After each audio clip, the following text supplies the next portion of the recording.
now. So this is our final planned session today. So what I want to do is we'll do a kind of quick recap. We'll then take some feedback, how you found the kind of applying that coaching approach to your teams, because I'd be interested to hear how you've been getting on with that. And then we'll look at this final piece around development planning, and I'll share some hopefully some useful tools with you, and then you can work out what we do with that, and then we'll close. We will finish at 11 or just before 11, so we've got about 90 minutes together. Just a reminder about this principle of the beginner's mind, kind of going back to the fundamentals of thinking about what can you learn in any given experience, and remembering it from our perspective, as leaders of the business and leaders of the teams in the business, but also remembering it from a perspective of your team. Sometimes you might meet resistance, so actually just reminding your team sometimes of this beginner's mind perspective can be really valuable, just to get people tuned back into learning and being open to feedback. You've got your toolkit and hopefully key actions. So for today's session, same thing as each of the sessions before, just capture the key takeaways that are relevant for you and for your part of the business, because it'll be slightly different for each of you. I won't do the full contracting, but I will remind you, everything we talk about in these sessions is confidential. It's an opportunity just to share and hear each other's kind of experiences and get some of that best practice. And also, just a chance to kind of reflect on where you are, and if you need some support, then we can offer that to you as well. We've got 90 minutes. We'll probably take a 5-minute break somewhere in the middle, just for a quick comfort break, but not we won't need too long. And today's, we're continuing this piece around taking this coaching approach with our teams. But today we'll think about, as well as how's that coaching approach going, we'll look at personal development. I've got a couple of tools that I've used and continue to use that are quite useful, so I'll share those with you as well. You've hopefully had the chance to continue your conversations with each other about kind of progress and accountability for action.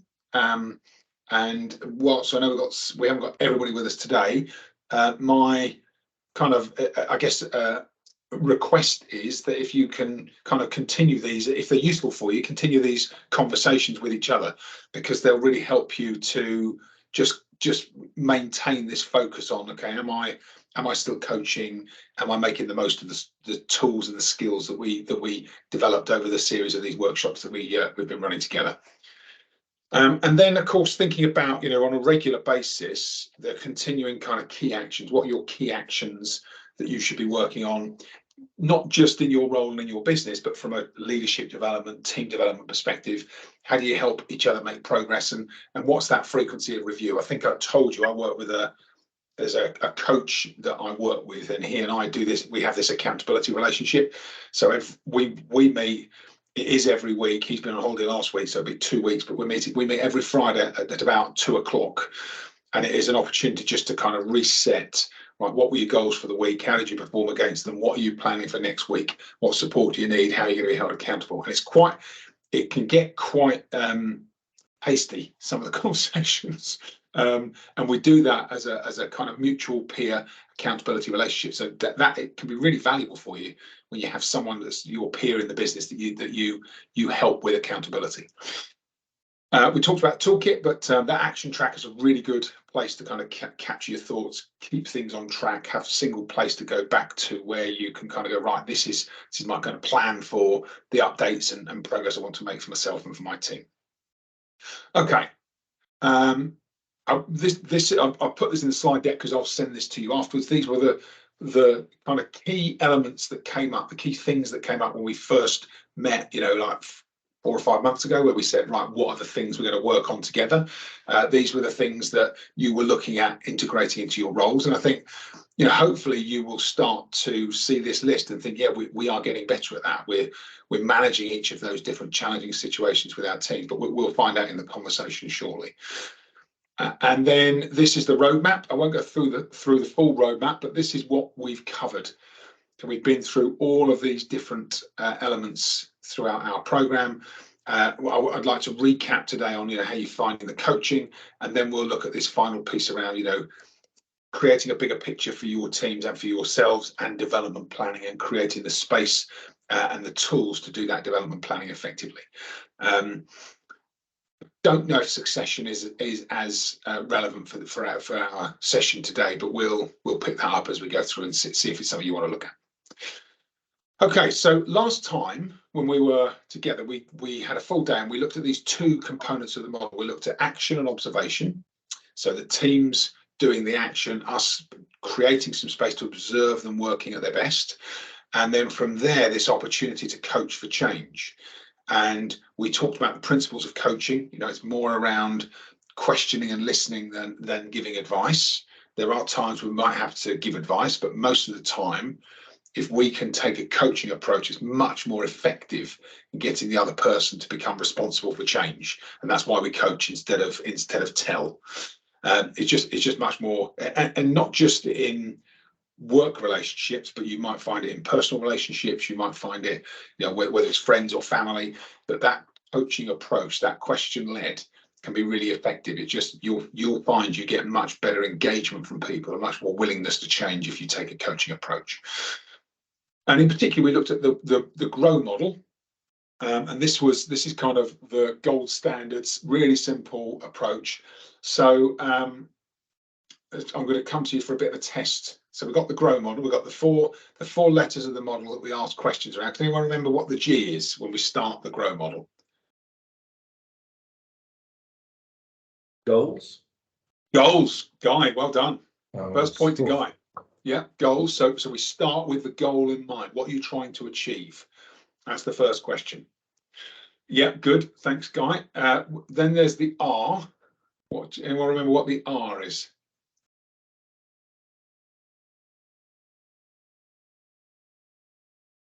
Oh. The R. So we start with the goal. What might be next? The results. Oh, like the reality of that. Close, Guy, but Charlotte got it. The reality. So Like, this is where you want to get to, right? The goal is where you want to get to. Where are you now? What's the reality of the situation? Where are you now? So goal, reality. Well done, Charlotte. Yeah. So goal, reality. And the idea, remember, the idea of the goal is that we start with what you want to get, where do you want to get to? So it lifts people out of the problem. Then we go back to the problem. Okay, what's the reality of the situation? What have you tried? Where are you now? And then the O, anyone remember what the O is? Opportunity. Close. Opportunity. Do you know what? You could phrase it opportunity. But what the model says is options. It was So it's, okay. what are the different options? What could you do? Yeah, so it just kind of opens people's creativity and thinking. That's the creative part of the coaching conversation. Okay, what could you do? And then can anyone remember the W? I'll do it. You're going to get a lot of feedback, so let's quickly switch the microphone and speak on. Yeah. We're going to, any minute, we're going to switch to the big screen. So as soon as that happens, I'm going to have to turn you off. Otherwise, it will be. This isn't just the dodge answering the question. Yeah. Okay, let me know when that happens. That's fine. So, anyone know the W? Will. Will. Well done, Nick. Well done. So will.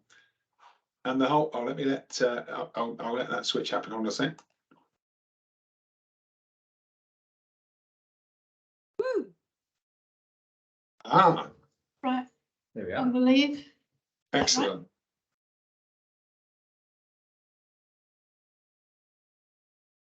Good. Is that all right? Can you? Everything okay? Working? We can't hear you. We can't hear you, but you can hear us, right?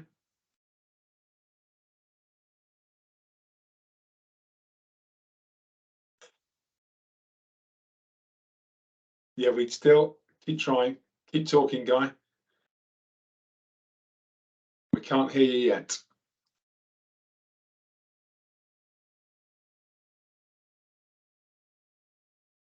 Still nothing.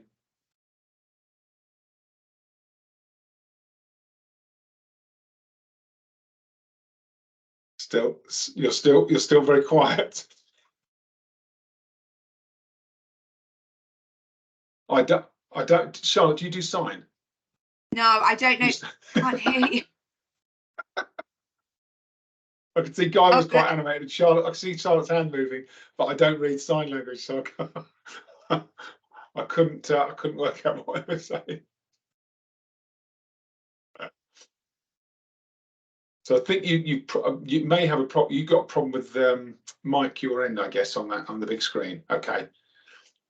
Are you going to just stick with it, or do you want to do something else? Are you trying to sort it out in the background? Okay. Shall I carry on? Okay, let me carry on. So we've got our 4 steps for the grow model, and remember the idea here is it's like guides you through the conversation with somebody. So lots of different types of questions. These are some examples of goal questions, of reality questions, of options questions, of will and kind of commitment questions. That's what we really want. So that's our 4 stages. And hopefully if you've had the chance to give this a try with your teams, then you will notice, or you will have noticed. Put my microphone off. No, my speaker off. Microphone on. No, everything on. Everything off. On. On. We can hear you now, Charlotte. Yeah. Right. Right. So they can see you can see them on there, but they can hear you and see you like. Right. Is the sound okay for you? You can hear? Yes. Oh, perfect. Great. Okay, good. So thank you. Good. We're done. So these are your 4 questions, or your 4 stages, and the different questions that go in those 4 stages of the grow model. Hopefully you've already started to work through this and noticed the impact that it has, because it's really effective when you get this, when you just start to use this structure, and surprisingly effective. So one of the things we talked about at the end of our last session was kind of thinking about that pause. So when you've got your team member either asking for advice, or if you feel obliged to jump into situations, to kind of press the pause button yourself, bit of self-restraint, and instead of jumping in, coach your teams to come to their own conclusions, right? So no jump, reduce the amount of jumping in, and encourage your teams to come up with their own solutions and answers through coaching. Okay, so that's the recap. I'd love to hear your feedback and progress since our last session. It was all about kind of a practical application of coaching with your teams and in different situations. So how have you been getting on? Who'd like to start us off now that you've got sound back?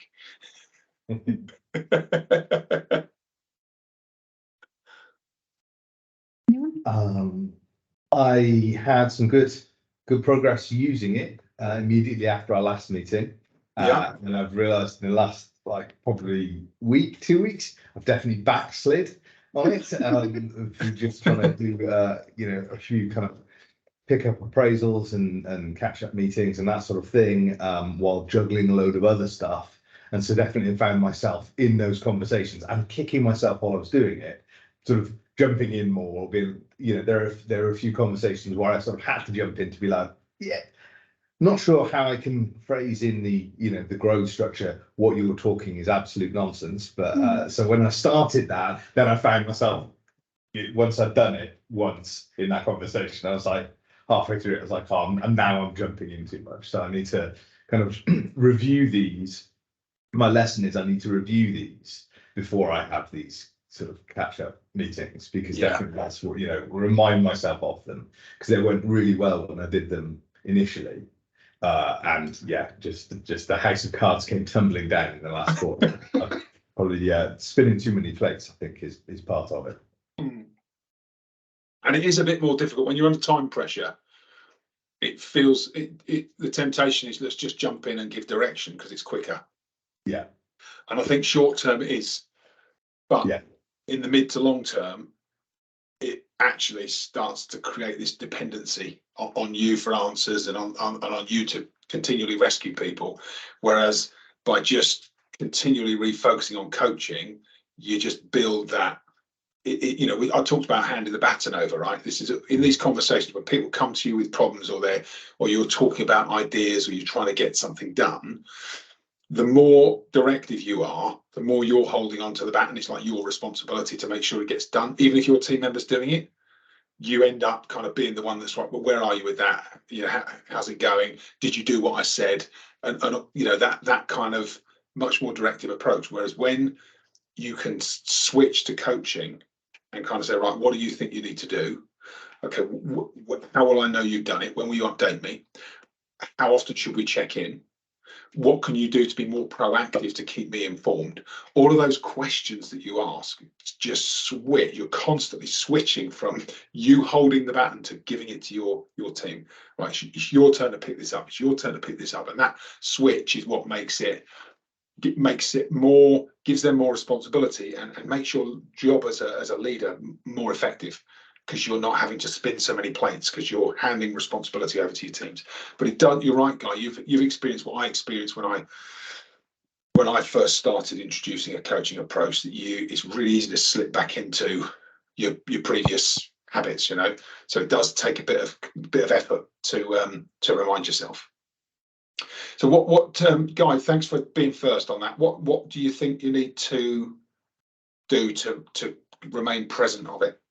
I think, luckily enough, I've got a follow-up meeting on Friday anyway. So then before I go into that, I'll just review specifically the growth stuff, to be honest, in terms of phrasing and structuring that conversation in that way. And sort of batting the questions back. That's really it. Because I mean, I think it's as soon as we've gone back through the growth just now, it's like, it's kind of light bulb and going, oh yeah, I remember doing that. I remember we had that conversation. And it's just taking the time to remind myself and probably plan that conversation a little bit in advance, so that I've got a few objections is obviously not quite the right word, but you know, a few kind of ideas of how I think the conversation is going to go. And a few ways to structure it in advance. So really, it's just that. I think it's just keeping on it, because as you say, it's been effective very quickly when I've used it, and flowed fairly comfortably, I would say. Good. So it's just remembering to do it, and not, even if I have to step in to disagree and set it back on track, remembering to get back to it. Rather than, like, you know, when if you have a moment when you have to step in, then that kind of just sets you permanently back on the track of stepping in. That makes sense. It makes perfect sense, Guy. I mean, when in professional coaching, they have this, they call it like a signposting, and they call it the principal signposting. What it means is, if I'm coaching somebody and they don't know the answer, or there's a situation we have to step in, then what they advise in coaching is to say, well, let me just press the pause button on coaching and let me share some advice with you, right? And then you'd say, you know, actually, I've had a similar experience to this myself. Here's how I handled it, and this was the result, right? And based on that might be useful for you. So let me just go back into kind of coach mode, and now come back to you and say, so based on, now that you've heard that, what do you think you could do with it? And so that, it's almost like you create this, you segue from one part of the conversation to another, and always try and get back to coaching, because it's the most effective way to get people to pick up responsibility. That's good. Thanks, Guy. Sounds like good progress. Just as you say, kind of almost getting recalibrating, getting back on track with it. Exactly that. And Mark had a similar thing with my appraisal with Glenn.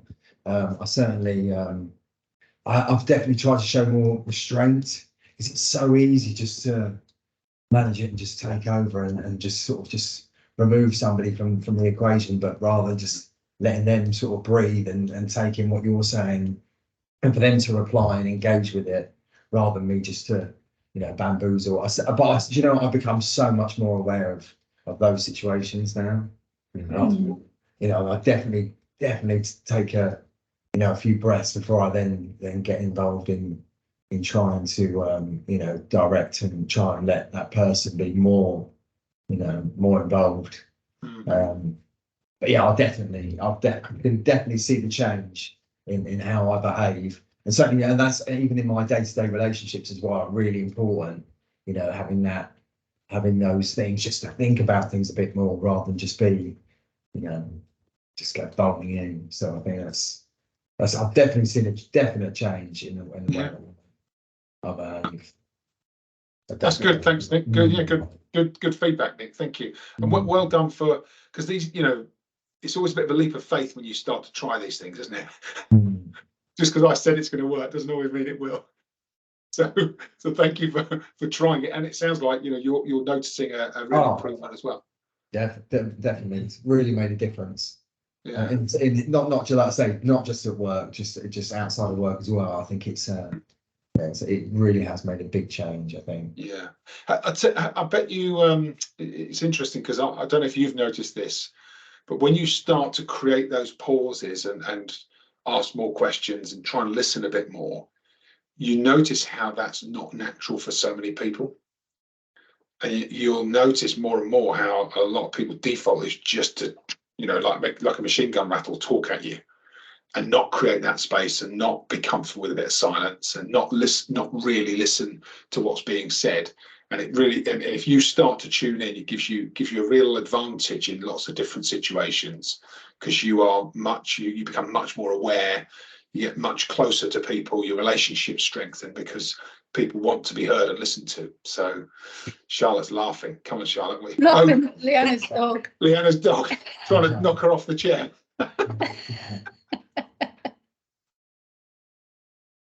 Oh, Leanna's on mute. You're on mute, Leanna. Sorry. Good morning. Morning, Leanna. Morning. Yeah, sorry. He also wants to get involved and have a look. Oh, There. Ah, bless him. Very good. Yeah, thanks, Nick. That's great feedback. So, Leanna, we were just doing feedback on progress since the last session, what you've noticed, really trying to kind of implement this coaching approach in your interactions with your teams and colleagues, actually, and beyond that. So what other feedback? Guy and Nick have given us some good feedback. What else have you noticed? Charlotte and Leanna, I guess I'm talking to. I think in the past, Case when talking. Oh, sorry, Charlotte.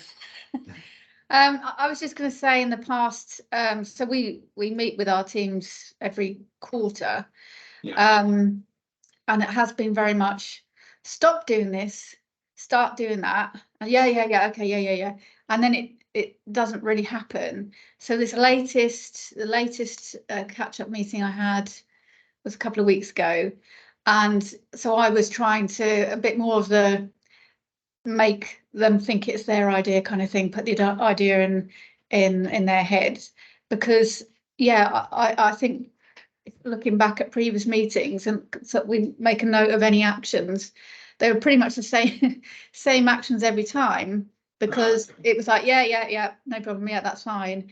So obviously the next meeting will be before Christmas, and I'll be able to see whether trying to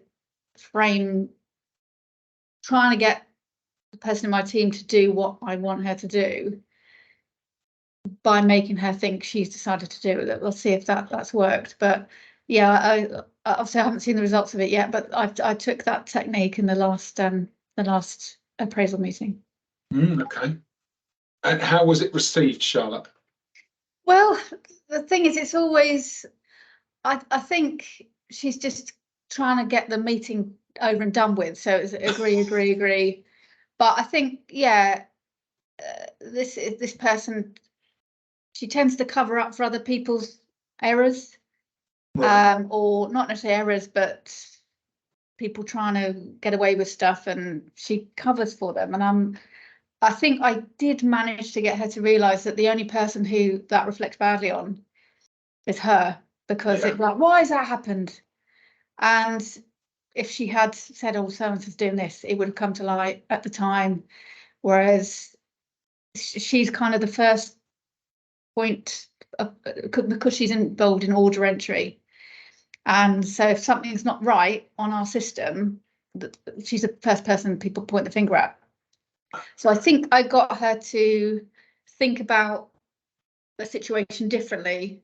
So she will be like, oh, actually, why am I protecting people? It's better for me if I'm flagging things as they come along. So hopefully by the next time we've met up, things will have changed on that front. Yeah. Okay. Well, well, let's hope so. Yeah. It's good. Hopefully it's progress.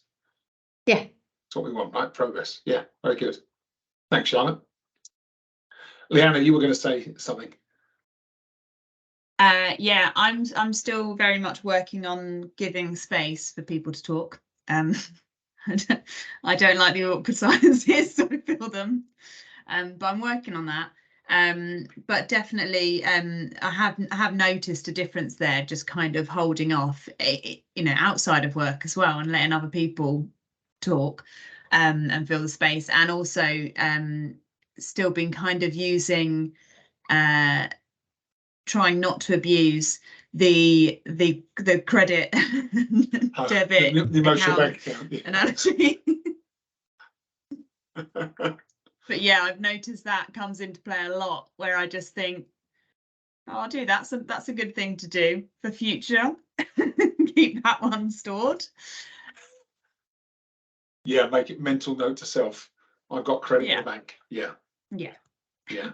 It's good. It's good. And the other, we haven't talked about it today so much, but that we did cover that contracting principle, and that as an opportunity to revisit, certainly in things like quarterly reviews, when you're having those more whether you call them formal conversation or more structured conversations with your teams. It's a really good time just to get that contract reviewed and renewed. Do you know what I mean?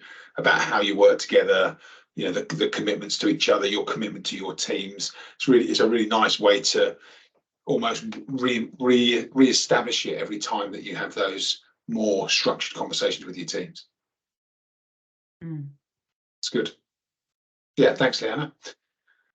Charlotte.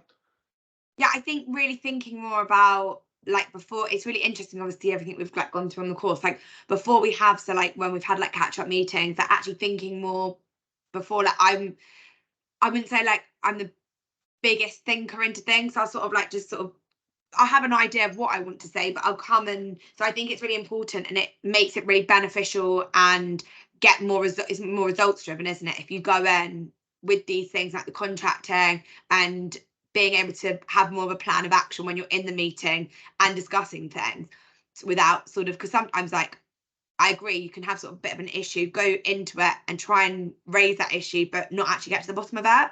So it's definitely something that I think, sort of as Leanna said too, sort of seeing what they think, letting people come back to you, and then sort of making, by the end of the meeting, having more of a clear structure on a successful meeting, if that makes sense.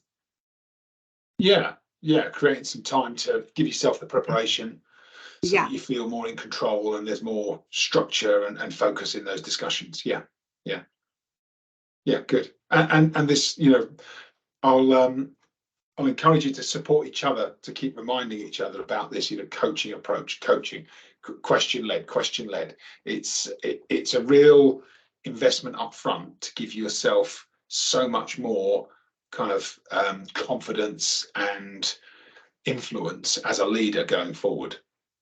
So much more benefit. So yeah, and it's a work in progress. So just keep on it and keep supporting each other to do it. Good. Okay. So let's should we cover a bit of content? Let's talk about the final stage of our kind of coaching process, this model that we've been working through. Let me share my screen. Hold on.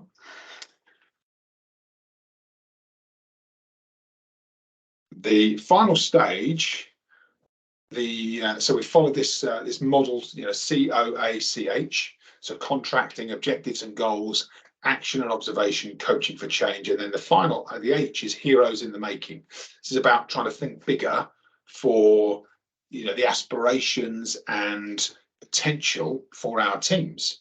And there's this quote. I wish I could take responsibility for that quote. I think it was a guy called Harvey S. Firestone. is the quote. He's quoted as saying the highest responsibility of leadership is to develop people. That's like the number. It's the number one thing we could and should be doing as leaders, and it is about the impact we make, not only contributing in our roles, but the impact we make for people that we lead. And depending on what we set as an expectation for our team members, I've noticed in businesses that I've worked in, and the evidence is quite interesting, that people will either raise or lower performance according to the expectation you set. So the higher the expectation you set, the higher people perform. The more you let people get away with, the more they'll kind of get away with stuff. It's quite interesting as a phenomenon. And our job is to really start to see, greatness in our teams, higher levels of opportunity and potential for people, and to demonstrate to them that we believe they're capable of more than they're doing today. And it's really interesting because it does make an impact on people. And then our job, once we kind of, we're convinced and we see that in other people, is to help them see it for themselves and get their commitment to start to reach higher levels of performance and potential. That's the idea. And then, as you've been doing with each other with these accountability discussions, is to start to hold your team to be accountable to meet those higher levels of performance, and start to be a champion for them, with them, in those conversations, and in every coaching conversation you have with them, just to kind of start to champion them so that they start to believe in themselves more. So it's an amazing impact that we can have as leaders. Nobody has quite the same level of influence and impact as a leader or a manager of a team. And there's this phenomenon, I don't know if you've heard of the Pygmalion effect, but it's quite an interesting phenomenon. It's this psychological phenomenon that describes how expectations change and modify behavior. And it provides evidence for this the ideal self-fulfilling prophecy, which is based on the idea that what other people believe about us becomes true because their belief impacts how we behave, right? So this works with parents and children. It works with managers and teams and individuals in organizations. And the whole idea is that our actions towards other people have an impact on what they believe about us, right? So what we do forms impact on other people, and that changes or creates a belief they have, right? And then their belief about us changes or impacts the way they act towards us, right? And that action towards us reinforces the beliefs we have about ourselves, which further influences our actions, and then it's a cycle, okay? And it's the same for you with your manager and your peers and colleagues. What you do impacts how people believe, or what people believe about you and what you're capable of. When they believe you're capable of something, they act differently towards you. That action towards you changes your belief about yourself, which in turn changes the action. Does that make sense? It's a continuum. And the better people get, the more capable people get, the more we believe they're capable of, and then we treat them differently. That treatment of them improves their belief, and it just keeps going. So you kind of would say it's a bit like the chicken and the egg, right? So where does this start? Well, the answer is actually it can start at any point on this continuum. So we can start to say, well, actually, we're going to treat our teams as highly capable. We're going to treat them as if they're able to do more. We're going to treat them as if they're, if they can be more responsible, can deliver at a higher level. And this is the whole thing about growth and development. And maybe you've all had this experience where you've worked for somebody in the past, and they might have shown greater belief in you than you had in yourself. And I always remember when I was in a sales role at 3M, and one of my managers took me to one side and said to me, he said, I think you've got potential to be, a sales manager or a business manager, and in fact, it was someone that said to me, and it doesn't have to be in dentistry, you could work in any business. And I remember at the time having that conversation, actually feeling a bit anxious, like, why is he having this conversation with me? And it was really interesting, but it was he saw something in me that I didn't see in myself. we had a number of conversations. He and I worked together for about 18 months. We had a number of conversations that completely changed how I thought about myself. I probably would never have, gone on to do some of the things I went on to do if I hadn't had him as a manager and if he hadn't had that belief in me. So it was really interesting. I've experienced this firsthand, and I've experienced it with team members that I've had in my teams, where you kind of see someone that's absolutely, delivering at the highest level possible. You have that conversation with them about, where do you want this to go? What about your career, your aspirations? And very often people aren't even aware that there are other options. And it doesn't have to be that everybody's going to become a leader in the organization, but we can use this as a way to get people to perform at higher levels, to take more responsibility, to deliver a greater contribution. So there's lots of ways. I'm sure you've had that experience yourself.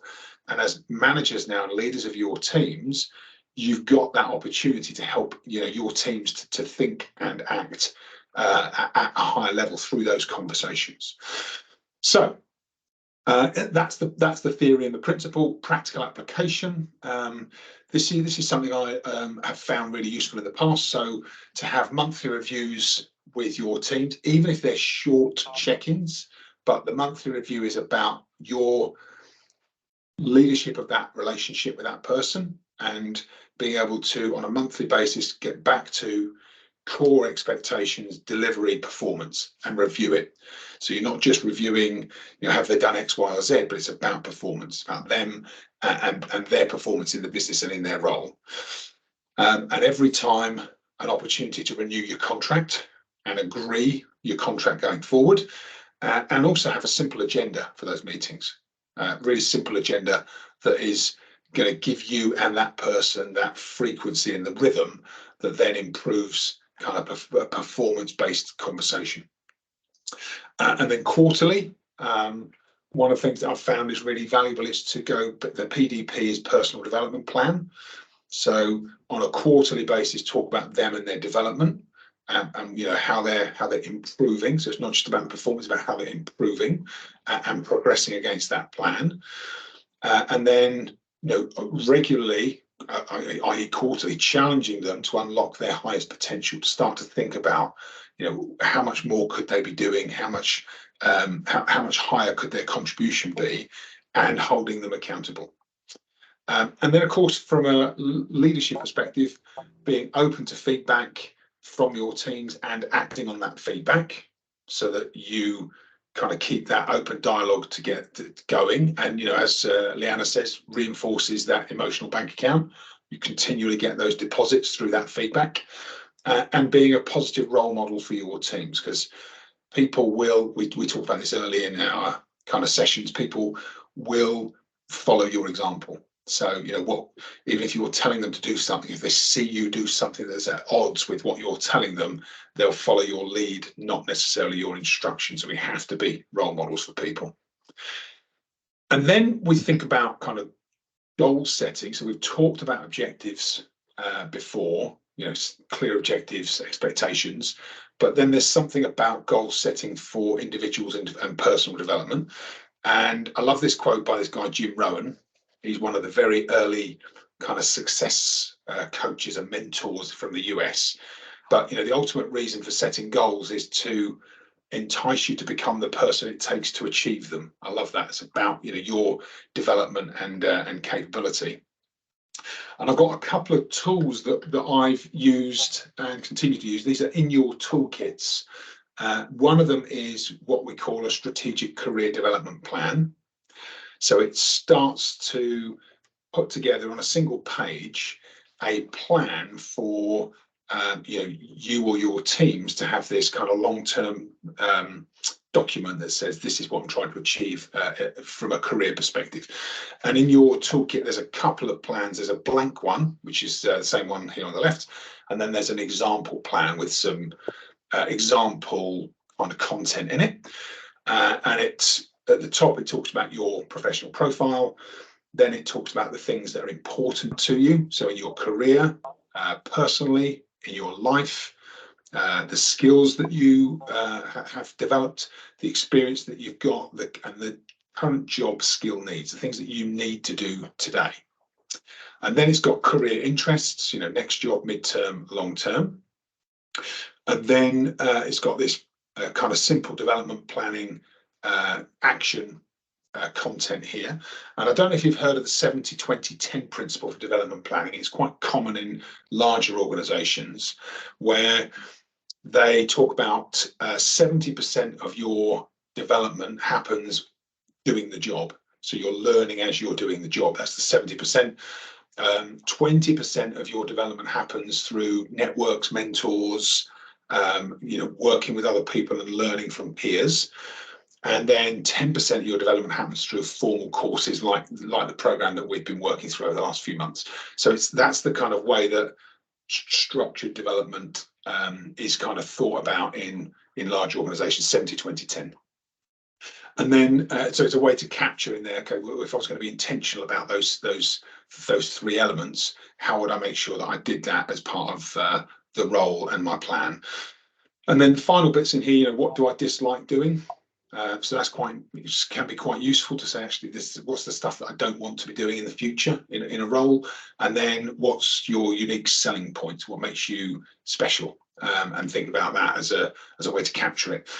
And then bottom here is just a really simple action plan. What's the action? When will I do it? And what's the status of that action? So you've got all these different kind of room for 6 actions there. So that's strategically plan on a page, really useful document. But that may not be right for everybody, because sometimes people don't have that kind of strategic kind of thought around their plan. So there's this other option, which is more of a tactical development plan. And this one, so we call it the development action plan. It's more action based. So you've got 3 key areas for development. Again, a blank template and an example plan. So development areas, which is the kind of big picture. What are the 3 areas I'm working on? And then a bit like the coaching model, what's the goal or the desired outcome? So that's the development area. What do I want to achieve? Then time scale here, and then 3 key actions for each of those development areas. And so you could start to work with your teams to think, well, actually, if we were going to work on some key areas of development over the next 6 to 12 months, and we captured them, what would that look like? What are we trying to achieve? What are the actions that are going to drive those results? So it's just a really simple tool that helps you and your teams to start to think about kind of progress and development and action. Okay, and it's on your toolkit. It's at the bottom under the heroes section. There are 2. You'll see these 2 tabs: strategic development and the CPDP is continuing professional development plan. And you've got examples and templates. So we're at 10:20. We've been going about 50 minutes. Anybody need a quick break? Anybody need 5 minutes? Quick leg stretch, and then we'll talk about this. Yeah. Yeah. Silence is always consensus. Yeah. Okay. So just should we come back at 10:25, and then we'll talk about where does this fit with your teams? What can you do to implement this? And then kind of actions and wrap up. Okay. Yeah, okay. Thank you. See you at 10:25. No problem. Thanks.